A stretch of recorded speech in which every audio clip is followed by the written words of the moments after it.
চিপাঝাৰত সংঘটিত হৈছে ভয়ংকৰ পথ দুৰ্ঘটনা।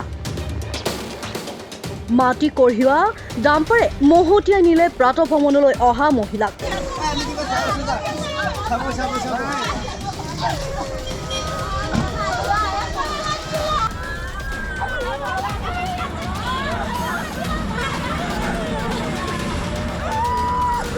ঘটনাস্থলীতে মৃত্যু হয় মীনাক্ষী বৰুৱা নামৰ মহিলাগৰাকী। চিপাঝাৰৰ গৰুসুটি পথৰ ভুক্তাবাৰীত সংঘটিত হৈছে এই ভয়ংকৰ পথ দুৰ্ঘটনাটো। মহিলাগৰাকীক খুন্দিয়াই পথৰ দাঁতিত বাগৰি পৰে মাটি ভৰ্তি ডাম্পাৰখন। ঘটনাস্থলীৰ পৰা পলায়ন ডাম্পাৰ চালক।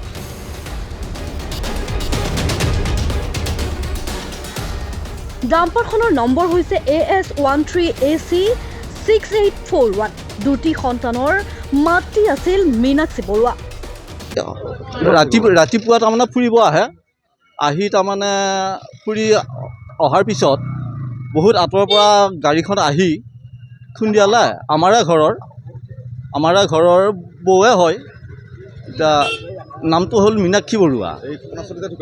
হয়, ঘটনাস্থলীতে ঢুকাইছে। ফুৰিব আহিছিলে, তীব্ৰ গতিতে আহিছে, বহুত আঁতৰৰ পৰা আহিছে, মাটি কঢ়িয়াই আছে গধূলিৰ পৰা একদম একেবাৰে ৰাতিটো তাৰমানে গাড়ী চলিয়ে থাকে। আটাইতকৈ দুখ লগা কথা, আমাৰ এই গৰুসুটি ঘোঁৰাবন্ধা যিটো ৰাস্তা, সাধাৰণতে আমাৰ যিখিনি সাধাৰণ মানুহ ইয়াত ৰাতিপুৱা আমাৰ মানুহবিলাক ওলাই খোজকাঢ়িবলৈ আহে। এই মুহূৰ্তত আজি বহুদিনৰ পৰা এই সৰু সৰু ডাম্পাৰবিলাকৰ যিটো তাণ্ডৱ, ৰাতিটো তেওঁলোকে মাটি কাটে। এই ৰাতিটো মাটি কাটি মাতা লৈ মানুহ বহুতক ইতিমধ্যে খুন্দিয়াব খোজাৰ পিছত আমি বিভিন্ন কথা যোগাযোগ কৰি তেওঁলোকক বন্ধ কৰিব চেষ্টা কৰাৰ পিছতো কাৰ সেৱাৰ কাৰণে এওঁলোকে সুবিধা পায় আমি নাজানো, ৰাতিটো মাটি কাটে। আজি তাৰ এটা ফলশ্ৰুতিত তেখেত এই ফুৰি আহি ঘৰৰ মুখী হোৱাৰ পিছত হয়তো যিমান দূৰ হয়তো ড্ৰাইভাৰৰ টোপনি আহিছিল, যিহেতু ৰাতি কমপ্লিট ৰাতিটো মাটি কাটে তেওঁলোকে। কাটাৰ পিছত এই অকণমান আগত দুজনী সৰু সৰু ছোৱালীৰ মাক তেখেত ৰাতিপুৱা অলপ মানে ফুৰিব আহিছিল। সেই মুহূৰ্তত গোটেই গাড়ীখন ইমান তাণ্ডৱেৰে আহিছে আৰু ৰখাব নোৱাৰিলে আৰু তিৰোতাজনী অলপ আগত ঢুকাই থাকিল। ইয়াতকৈ আৰু দুখৰ বিষয় আছে নেকি? এইবিলাক মানুহক সোধক আপোনালোকে। গোটেই যিটো ছিষ্টেম তেওঁলোক প্ৰশাসনে হওক কিবাই হওক যিটো ব্যৱস্থাত এয়া কৰিব লাগে, অন্ততঃ সেইখিনি ব্যৱস্থাত যদি মানুহৰ আজি সুৰক্ষা নাথাকে তেতিয়াহ'লে এইবিলাক কৰি থকাৰ কি অৰ্থ আছে?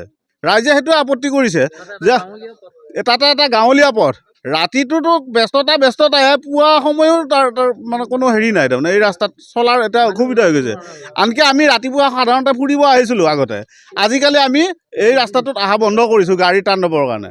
এইটোৱে ৰাস্তাৰ মানুহ আজিকালি ফুৰিব আহিব নোৱাৰাতো, আৰু অন্য নহয় আমি ফুৰিবতো বাদেই দিছোঁ। যি ৰাতিটো মাটি কাটে, কাক টকা দিয়ে আমি সেইটো নাজানো। সেইকাৰণে এই বস্তুটো আমাক হাইৰোডটোৰ পৰা ৰাতিটো যাতে প্ৰশাসনে ৰাস্তাৰ JCB চব বন্ধ কৰি দিব লাগে। JCB হওক ট্ৰেক্টৰ হওক,